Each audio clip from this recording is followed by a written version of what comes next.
നമസ്കാരം. 5 ദിവസം നീണ്ടു നിൽക്കുന്ന സമ്മേളനം, 100-ലധികം രാജ്യങ്ങളിൽ നിന്നുമുള്ള പ്രതിനിധികൾ, 50ഓളം രാഷ്ട്ര തലവന്മാർ. പറഞ്ഞു വരുന്നത് അടുത്ത വർഷം ഫെബ്രുവരിയിൽ നടക്കാൻ പോകുന്ന AI ഉച്ചകോടിയെ കുറിച്ചാണ്. ഇന്ത്യ നിർമ്മിത ബുദ്ധി മേഖലയിലെ ആഗോള നയരൂപീകരണം ലക്ഷ്യമിട്ടുകൊണ്ടാണ് ഈ ഉച്ചകോടി സംഘടിപ്പിക്കുന്നത്. അതുകൊണ്ട് തന്നെ AI ഇമ്പാക്ട് സബ്മിറ്റിലേക്ക് അയൽ രാജ്യമായ ചൈനയെ ഔദ്യോഗികമായി ക്ഷണിച്ചിരിക്കുകയാണ് നരേന്ദ്രമോദി നയിക്കുന്ന കേന്ദ്ര സർക്കാർ. 5 ദിവസത്തെ വാർഷിക സമ്മേളനത്തേക്ക് ഒരു പങ്കാളി രാഷ്ട്രമായി ചൈനയെ ക്ഷണിക്കുന്നത് ഇത് ആദ്യമായാണ്.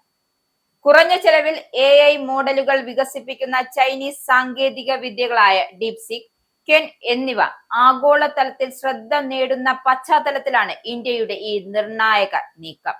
ഇന്ത്യ സ്വന്തമായി വികസിപ്പിച്ചെടുത്ത AI മോഡലുകൾ ലോകത്തിന് മുന്നിൽ പ്രദർശിപ്പിക്കുവാനും നിർമ്മിത ബുദ്ധി മേഖലയിൽ ആഗോളതലത്തിൽ അംഗീകരിക്കപ്പെടുന്ന ഒരു നയരൂപീകരണം കൊണ്ടുവരാനുമാണ് ഈ നീക്കത്തിലൂടെ രാജ്യം ലക്ഷ്യമിടുന്നത്.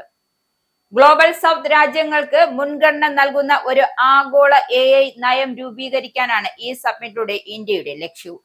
ഫ്രാൻസ് ഉൾപ്പെടെയുള്ള പ്രമുഖ രാജ്യങ്ങൾ ഇതിനോടകം സമ്മേളനത്തിൽ പങ്കാളിത്തം ഉറപ്പാക്കിയിട്ടുണ്ട്. സബ്മിറ്റിൽ ഫ്രാൻസ് ഉൾപ്പെടെയുള്ള നിരവധി രാജ്യങ്ങളുടെ പങ്കാളിത്തവും ഉറപ്പാക്കി. ഉച്ചകോടിയുടെ ഭാഗമായി ഫെബ്രുവരി 18-ന് പ്രധാനമന്ത്രി നരേന്ദ്രമോദി രാഷ്ട്ര തലവന്മാർക്കും ആഗോള ടെക് സിഇഒമാർക്കും ഔദ്യോഗിക വിരുന്നൊരുക്കുന്നുണ്ട്. ഇന്ത്യയുടെ AI സ്വപ്നങ്ങൾക്ക് കരുത്തു പകരുന്ന ഈ ഉച്ചകോടിയെ വലിയ പ്രാധാന്യത്തോടെയാണ് ലോകം വീക്ഷിക്കുന്നത്. ഉച്ചകോടിയുടെ ഭാഗമായുള്ള എക്സ്പോ പ്രധാനമന്ത്രി നരേന്ദ്രമോദി ഉദ്ഘാടനം ചെയ്യും. CEO റൗണ്ട് ടേബിളിനും പ്രധാനമന്ത്രി അഭിസംബോധന ചെയ്യും. ലോക നേതാക്കൾക്കായി അദ്ദേഹം അത്താഴ വിരുന്നൊരുക്കും.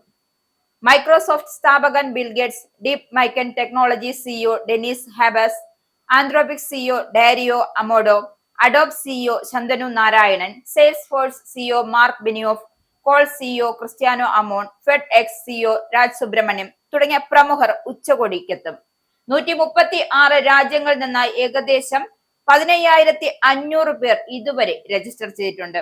സമ്പദ് വ്യവസ്ഥയുടെ പ്രധാന മേഖലയ്ക്കായുള്ള പ്രായോഗികവും വിപുലീകരിക്കാവുന്നതുമായ പരിഹാരങ്ങളാണ് AI ഇമ്പാക്ട് ഉച്ചകോടിക്ക് ശ്രദ്ധ കേന്ദ്രീകൃതമാകുന്നത്.